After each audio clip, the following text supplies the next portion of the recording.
Hi, I'm Raya, and this is Wondering About Wolves. Today, we're looking at the Wolves versus Manchester United match review. Yes, a disappointing 2-1 defeat for Wolves at Molineux on a very sad day, not just because we lost, but because it was the day that Nuno'S said goodbye. Yes. Which was very emotional, and touching scenes at the end of the game when he said his farewells and went around the ground, and a guard of honour for Nuno from the players as well, which was well deserved. What we're looking at first on the agenda?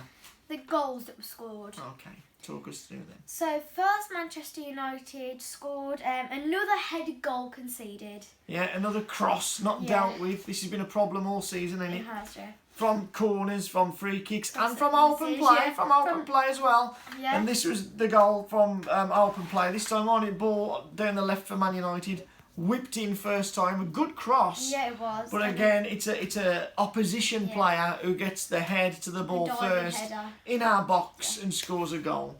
So add that to the list of headed goals conceded. I don't know whether we're the worst or second worst in the league for headed goals conceded this season from open play and from set pieces. So another disappointing goal.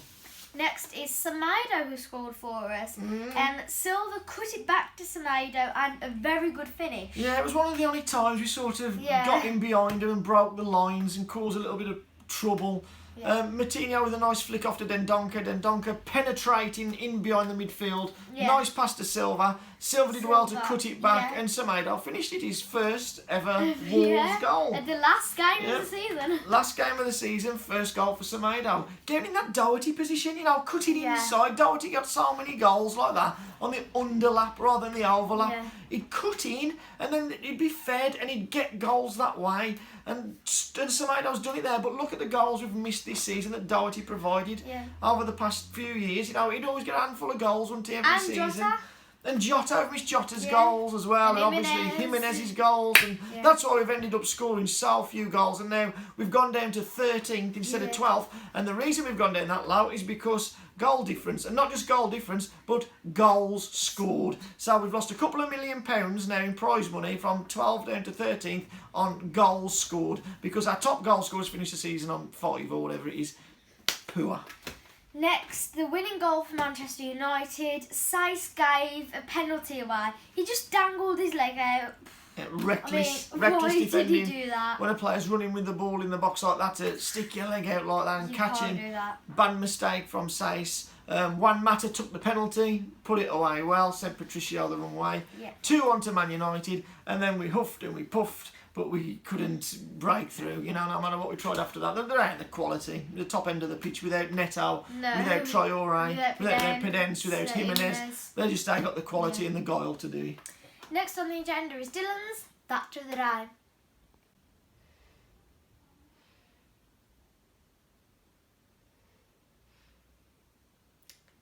Even though he has loads of money and he can buy any food, Marcus Rashford still wants free school meals.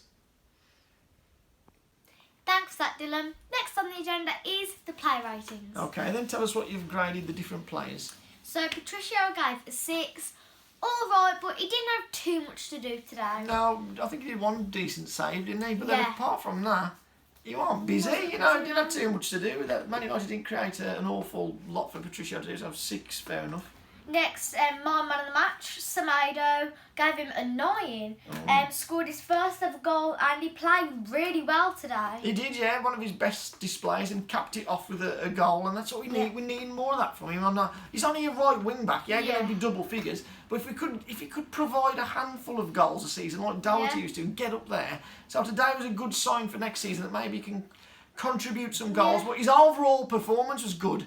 He had a really good, solid game, winning a lot of tackles, getting forward well. So, fair enough that he gets you man of the match. Next is Bolly. He was booked. I gave him a 5. He could have done better with the first goal. Yeah, it was a good cross, but... He was too close to the coach. It went over Cody's head, and I think Bolly was a little bit too close to him. So one cross beat two of them. If he was 2 yards further back, he would have met it anyway. I think he got attracted a little bit too close to Cody, which left the gap in behind him for their guy to run into and win the header. So, yeah, and he did a few sloppy passes away today. Yeah. He did the ball away a few times, Bolly as well. Next is Cody, I gave him a 6. A decent game. Yeah, in his normal sweeper position, not in the back four. It's where he's most comfortable. I'll tell you what, he'll be one of the guys who's the most upset by Nuno leaving. Yeah. Nuno's transformed his career, made him into a sweeper. He's got an England call up on the back of that. And I think he'll be worried about his future because the next guy that comes in, maybe they'll want to play a back four. Maybe they won't want to have Cody involved at all and he could be sold and one of the players we got rid of. So I think it's a big change in Cody's life and that could be coming. And I think a big disappointment for him that the man who's took him to these heights now is leaving. You know, that captain-manager bond that they had. So, yeah, I think Cody will be really, really affected by this. Next is Size. I gave him a 5. Reckless giving that penalty away, as you said. Yeah. Poor to give that penalty away from Size. He never looks comfortable on the right to me. I don't know why Nuno plays him on the right, Bolly on the left and Cody in the middle.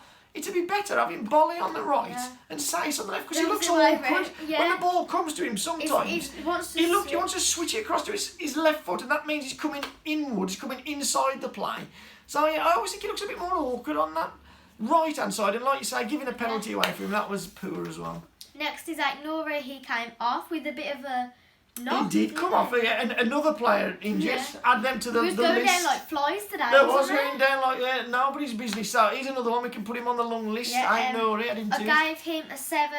Nice footwork and got forward well. He was all right to get money, ain't Nori? I think there's something in there. Whether the new manager will want to keep him, I've got a feeling all these loan players will be sent back and we won't buy any of them. Now the new manager's going to be coming in. If Nuno was still there, I think he may have signed out Nori because he has shown what he's capable of. And again today, I think a 7. You know, he was decent, like you say.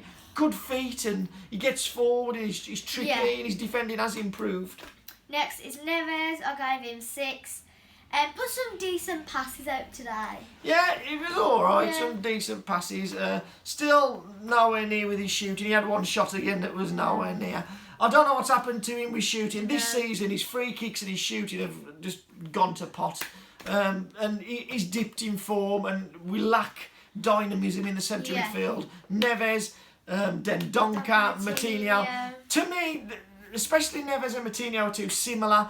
Dendoncker's a different type of player, but still not what we need. We need somebody in there who can take the ball and move with it. Not just pass. At the minute we've got like passers and then Dendoncker who's like a workhorse who'll run around a lot. Box to box. But Neves and Moutinho are both passers. Neither one of them are going to get the ball and take somebody on and then do something. I think we need a centre midfielder who can get past the player. You know, obviously that's going to be a lot of money to buy somebody like that, but just somebody not like Traore and Neto, but say something like that. Just somebody who can play that centre midfield but can go past the player as well. So I think we lack some creativity and dynamism in there. Next is Moutinho. I gave him a 6 as well. Okay, but a lack of spark. Yeah, like alright. Yeah, alright, but just like you say, we just need something more in there, something extra in that midfield, some bit more creativity. Next is Dendoncker. He came off and he was booked. But I gave him a 6.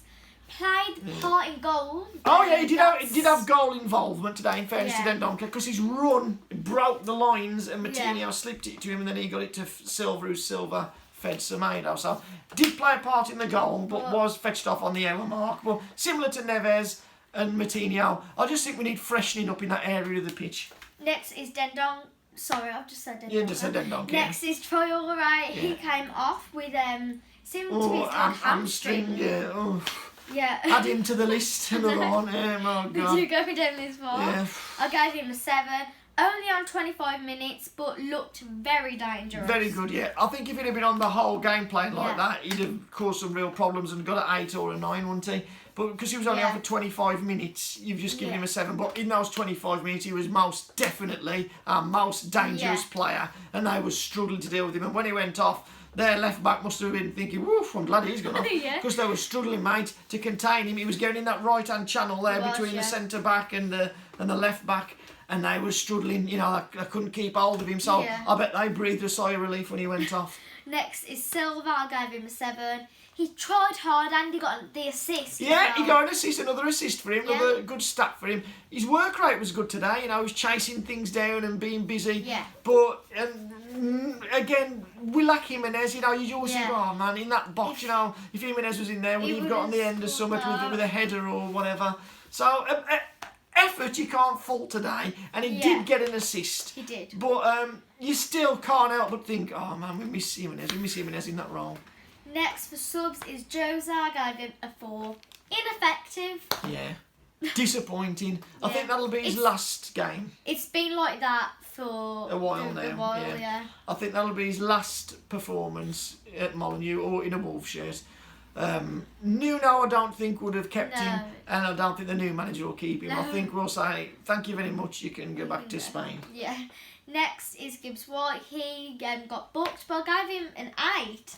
He did well when he came on. He has been Yeah, well recently. a breath of fresh air. Yes. That's what I'd say, a breath of fresh air. When he come onto the pitch, he added that bit of dynamism, he added that bit of creativity from the centre of the park. We've got a lot of players who are creative in wide areas, like Traore and Neto and Pedence, all can play in the 10, like Gibbs White can play in the 10. You need something from the centre of the park Yeah. as well. Gibbs White came on in that 10 role, and he gave it a bit of creativity. Not everything came off for him. Sometimes things didn't come off, but a lot of what he did try worked. A lot of what he did try helped us progress and helped us create something. So I thought, he brought a new flavour to the game, Gibbs White, and did well again in his appearance. Next is Marcel. I gave him a 6. Only on 10 minutes, and to be fair, I'm surprised he didn't shatter over the round. He didn't get hurt, did he? Maybe instead of a 6, we should give him a 10 for not getting injured. I know. That's a major achievement for Marcel. Yeah, so 6 only on for 5 or 10 minutes one here. Yeah. What more can you say, really? Small little appearance. Next on the agenda is the general performance. So first half I gave a 6. We missed Traore after he went off. Yeah, he was causing him a lot of problems, and we looked devoid of ideas, didn't we? After he got off, we were struggling. And we did score 1, but then we conceded 2 avoidable goals. Yeah, poor goals. On the positive side, we scored a good scored goal, but on the negative side, there was 2 bad goals to concede again, where we could have done better defensively. So what a 6 did you say? What did you give the second half? I gave that a 6 as well. We lacked Traore, Prudence and Jimenez, And Neto. as you've said, and Neto to create and score goals. Yeah. The huff and the puff and the try, but it just wasn't there. They ain't got the players. That top end of the pitch, without them players, the quality ain't there. They ain't got the guile. They ain't got that little bit of magic to open the door. No. So you could sit down the second half. There was huffing and puffing, but without them key players who've got that little bit of class to make something happen in the final third. Gibbs White tried the best to do it. He tried his best to make something happen. But apart from that, really devoid of ideas. And what did you give it overall? A 6. 6. As you've said, we don't have that quality in their final third. Yeah, to make something happen, just to try and open the door. I think I'm quite generous giving it a 6. I'd have probably gone a 5, because you got to remember that was Man United's reserve team. That ain't like we've played Man United's first team. We've played their reserve team and we've looked a bit short. So that's why I'd probably go even lower and probably knock it down to a 5, because you'd expect our first team to beat their reserve team, but I thought we looked like a team who was devoid of any quality in that final third, a team lacking in creativity and ideas against Man United's reserve team. So that was disappointing for me. Next on the agenda is the sign-off. So, make sure you like, subscribe, comment down below your thoughts on today's game. And now we're not going to actually be doing reviews and previews. Well, that's it. That's the end of the season now. End of the trial. We've come to the end. So I just want to say thank you to all of our supporters on the channel and all of our viewers, because when we first started this channel and our first video we had 60 views, and our last video got 1,200 views. Did it? So so it just shows how much we've come on. Yeah. And we hope you enjoy all of our content and our information. And throughout this summer, we will be putting some different videos on for you. So make sure you hit that notification bell to get notified whenever we come up with some new content. So thank you and goodbye.